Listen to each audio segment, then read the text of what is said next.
There is no phone ringing, damn it! The last man on Earth lives in a fortress. What day is it anyway? Monday? The hell it is. It's Sunday. Sunday, I always dress for dinner. Discovery check. How does that grab you, Caesar? The last man on Earth always carries an automatic weapon. The last man on Earth is hunting.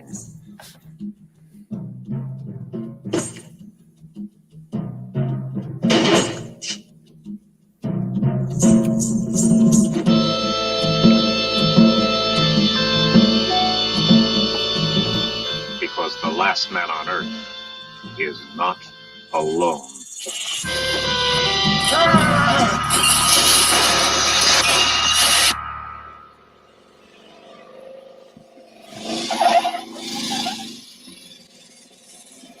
Mad farmer himself. And I see you got a mad scientist. You know me? And about your work. My work? Incremental effects, countermeasures to toxic agents in liquid systems, delivery, microbiological, latest January 1975, remember? You know what it means? I was a med school senior when they scratched the world. Family. God, I forgot to keep the fuel up in the generator. They'll be into the garage!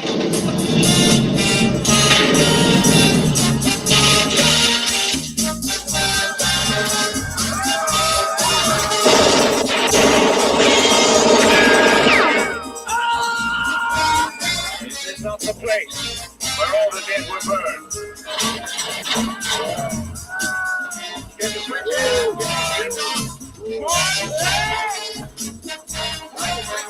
Get the lights up. He's gone. Find him. Find him.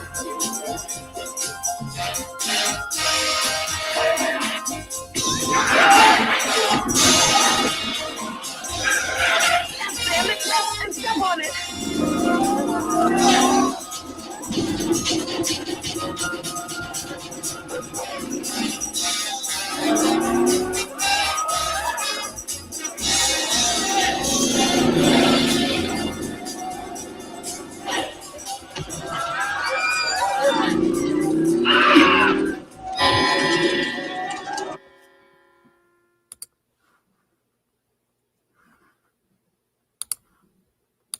Well, good morning, everybody. I am your horrible host, Graham Nolan, and welcome to 31 Days of Monsters, day 26. Today, we're going to be talking about the second version of Richard Matheson's book, I Am Legend.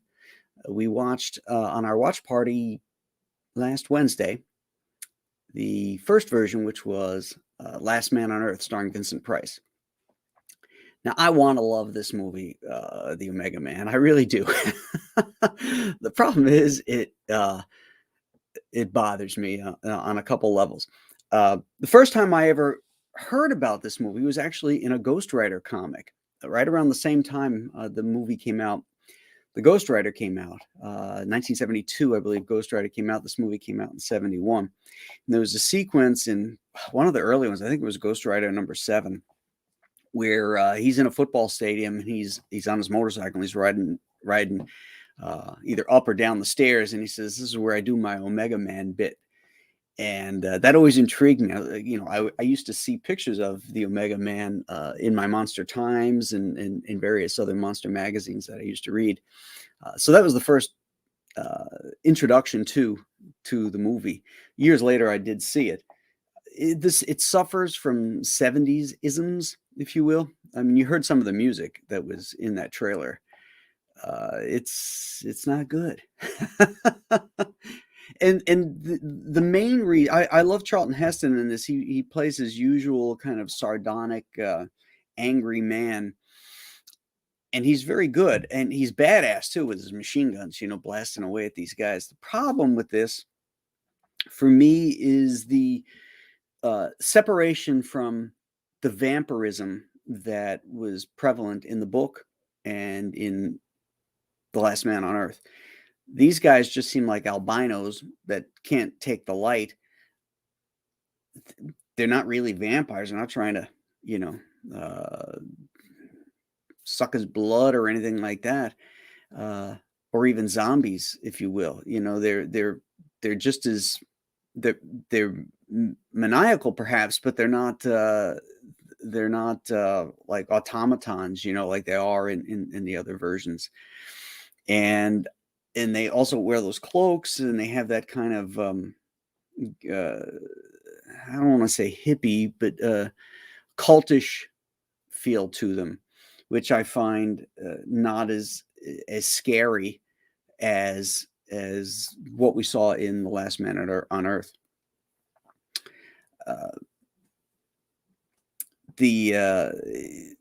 It's nicely shot and everything, and they made a lot out of, because you see that opening scene where he's driving his car, and that's Los Angeles on a weekend. They shot that thing on a weekend. They realized that nobody's going downtown at that point to do business or shop, so they shot the whole damn thing on weekends. And it's amazing how empty that city is in those sequences. I've also learned that the most dangerous thing in this movie is not the vampires.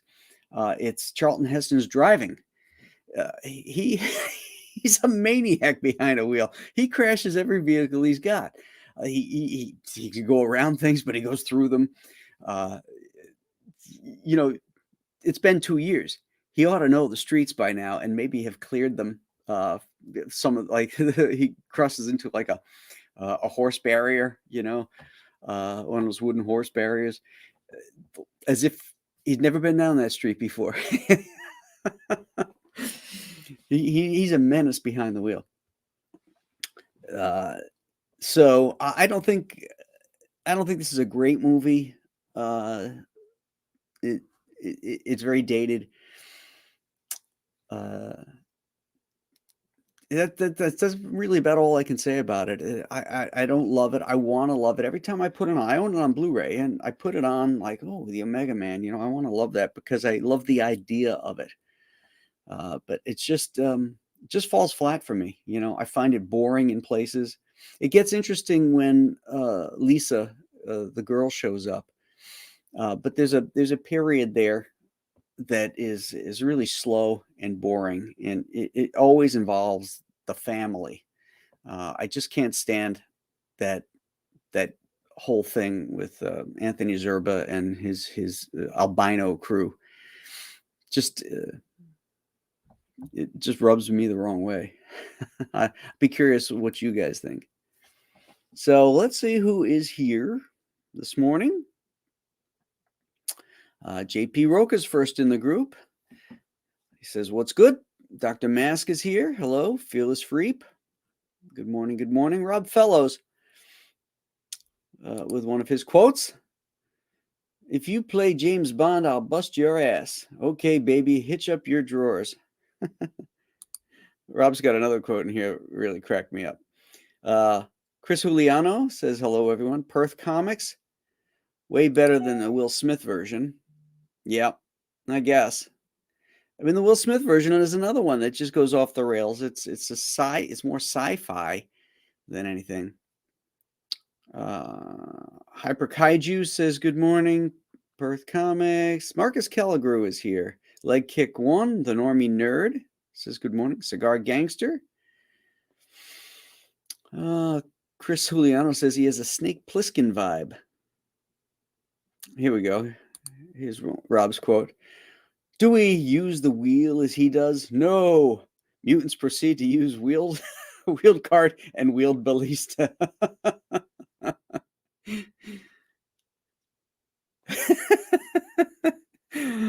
I love that stuff. You just keep quoting those things, Rob.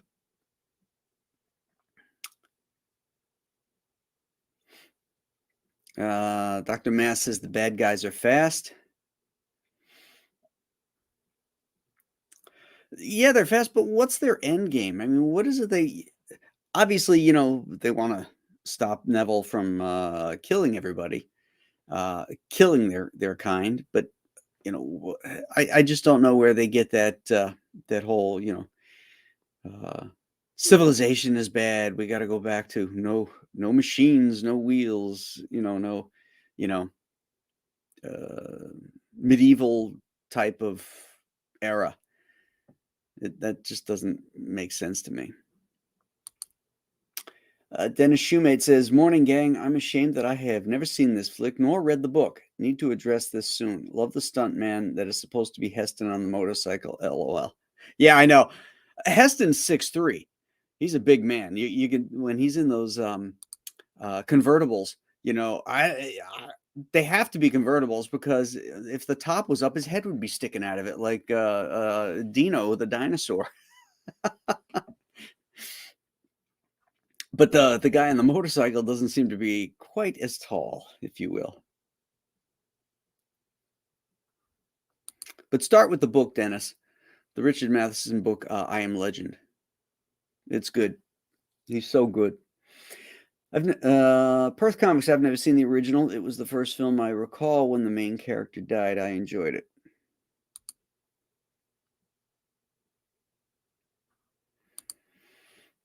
Yeah, he gets his velvet jacket on with all the I guess a puffy shirt underneath, if you will. Jerry Seinfeld reference there. Hyper Kaiju agrees with me that this movie is filled with 70s cheese.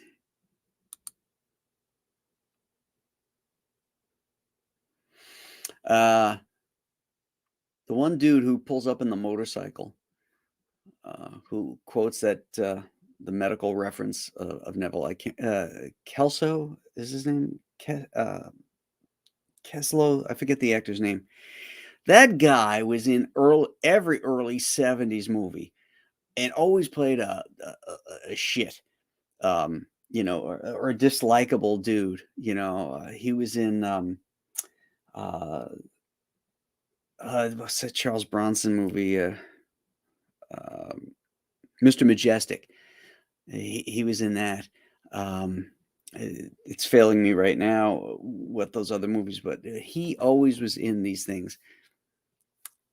Good character actor, but always played a dirt. Oh, he was in, was it McHugh or Brannigan? I forget which one of those John Wayne cop movies it was. They're both terrible, but so I try to block them out. Cigar Gangster says, I described the problem accurately. Thank you. Thank you, Dr. Mass, for reminding everybody to hit that like button. Crush it. I see one like up here listed. Oh, that's Facebook. Okay, I guess that's just Facebook that lists that there. I'm not on the YouTube one, so I don't know how many are there. So please like it.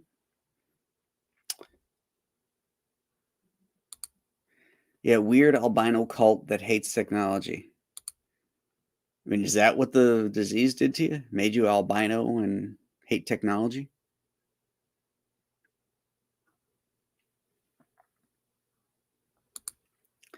I made the mistake of watching It's Alive from 1974, and it ain't good. I believe you were quoting me there. That's another movie when it came out, I remember thinking, oh, wow, this looks so freaking cool. And then when you watch it, you're like, oof, it ain't good. Cars are disposable when you are the last man.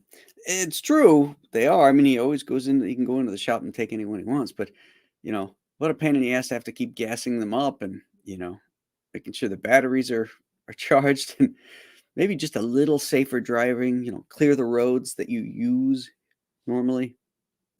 Okay, maybe the zombie dudes or the albinos block those roads at night, when they're out. But maybe just slow it down a little and drive around it.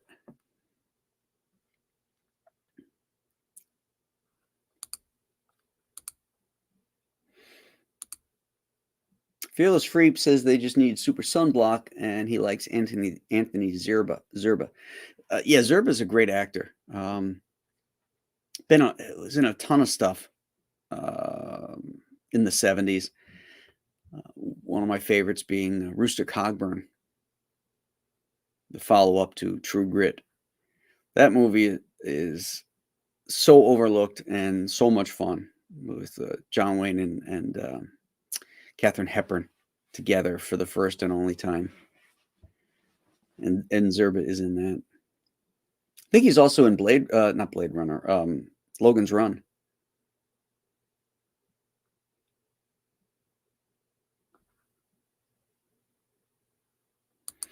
And Prater 7 says, I get the feeling Heston was a reckless driver in real life, too. LOL.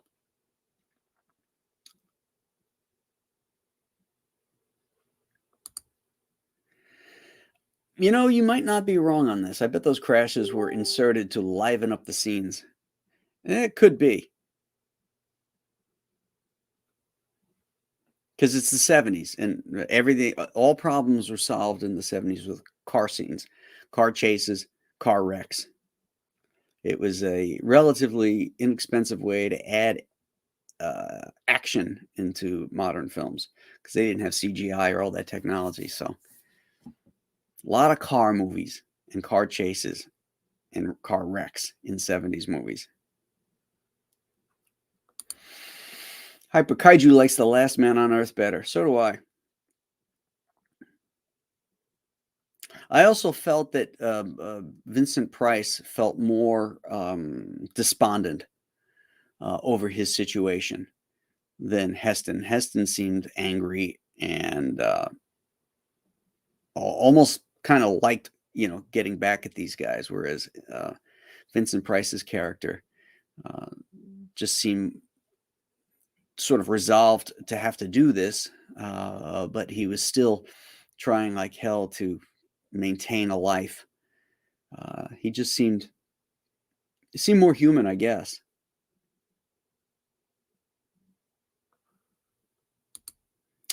Rob Fellow says the music is by Ron Grainer, who wrote lots of Brit TV themes, including Doctor Who and The Prisoner. Bits of the score rip off his own Prisoner theme. Interesting. It doesn't have that feel to me, but it does have a 70s vibe feel. And you know what? I guess it does have a TV feel to it because sometimes there's these musical cues going on in the background and you're like, why is that there? Really the scene doesn't need music. And yet there it is. And it's distracting. Good point. It was never clear to me how Lisa turns in a shopping trip. Another reason not to allow women to go shopping unsupervised. And you see how long it took her too? She goes out in broad daylight. She knows that these guys come out at night. And there she is walking down the street with her grocery bags in the middle of the night, knowing that these creatures are coming out. And then she drops her bags and takes her thing off. And all of a sudden she's, albino Lisa. Yeah, I mean, the brother was suffering for days or weeks, turning. And even all the younger people, they all say they had it. And, it's just a slow thing. Some people are better than others. But all of a sudden, bam, she just turned.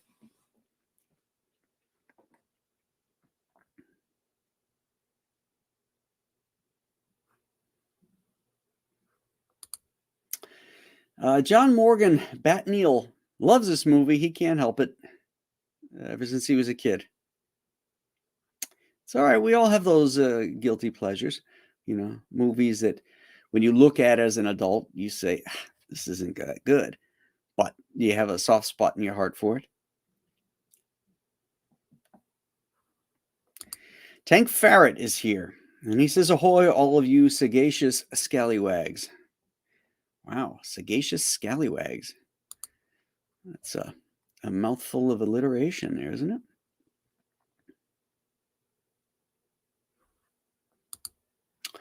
I got the impression the cult hated Heston purely because he wasn't one of them. So they tried to cancel him. Is that what you're saying? They tried to cancel Heston? Just like they do today? How dare they?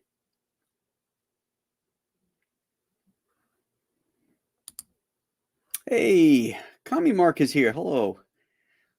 Good to see you, pal.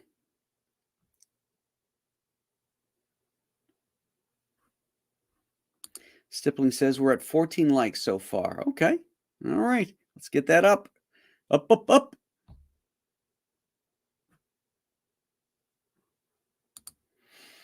Cannot take the mutants seriously as they run around repeating the same lines. Down the tunnel. Find another entrance. He's getting away.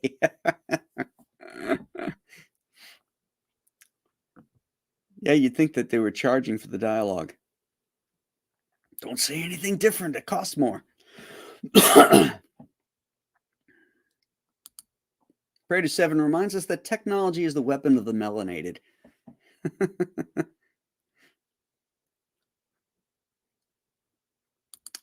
Marcus Kelliger reminds me, says the cult reminds him of current SJWs. Yeah, when you break it down, they're trying to cancel Heston because he's striking out on his own. He's not conforming to what they say. Yeah, that's a great analogy. All of a sudden, this movie's getting better now that I think about it. Real world implications. Brian Shockey is here. He says, good morning.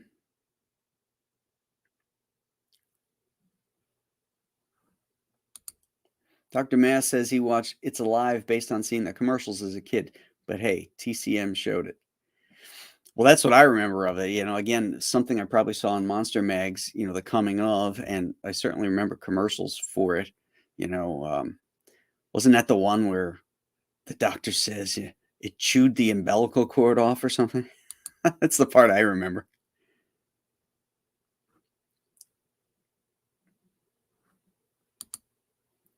'70s car film greatness, Cannonball Run.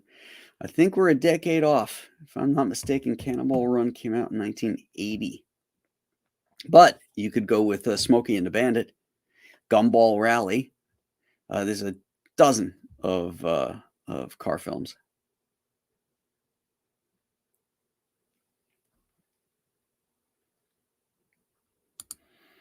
That's right. You can't cancel Heston.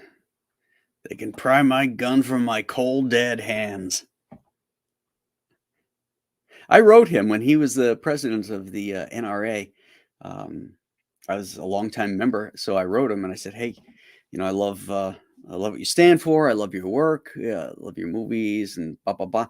And he sent me back an autographed picture of himself, which is pretty cool. Chris Juliano's training is about to start again, and he has to give up our monsters for that. Oh, well, I guess everybody's got to earn a living, so we'll see you tomorrow, Chris.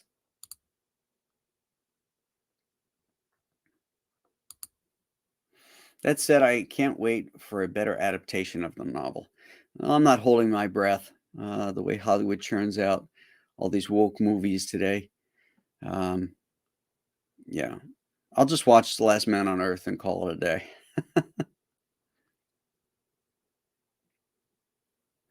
Now, don't forget, gang, tonight is our watch party. At 8 o'clock, we're going to be watching Bride of the Gorilla. So have your cocktails or drink of choice ready and your snacks, and we'll have some fun making fun of that. Prior to that, we will be doing the storytellers, and I'm going to have Mitch Breitweiser on and David Brohawk Williams, one of the most talented comic artists in the business today, as far as I'm concerned. And they'll be on talking about Bass Reeves, one of my favorite comics of the last few years too. Hoping maybe Kevin Grievous can show up too, but he's busy making a movie, so not sure he's going to be able to cut away. But at any rate, that'll go on at 7. And then at 8, we'll do Bride of the Gorilla. Come on, Graham. If a movie came out in 1980, like Blues Brother, it's still filmed in the 70s. Well, maybe, depending on when it came out in 1980.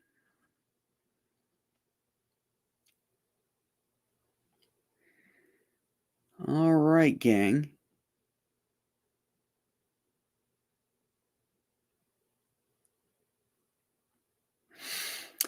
All right, so we will see you again later today for the storytellers and, of course, for Bride of the Gorilla. So until then, have yourselves a wonderful day. Enjoy this wonderful autumn that we have, and we'll see you then. Have a good one, friends. Bye bye.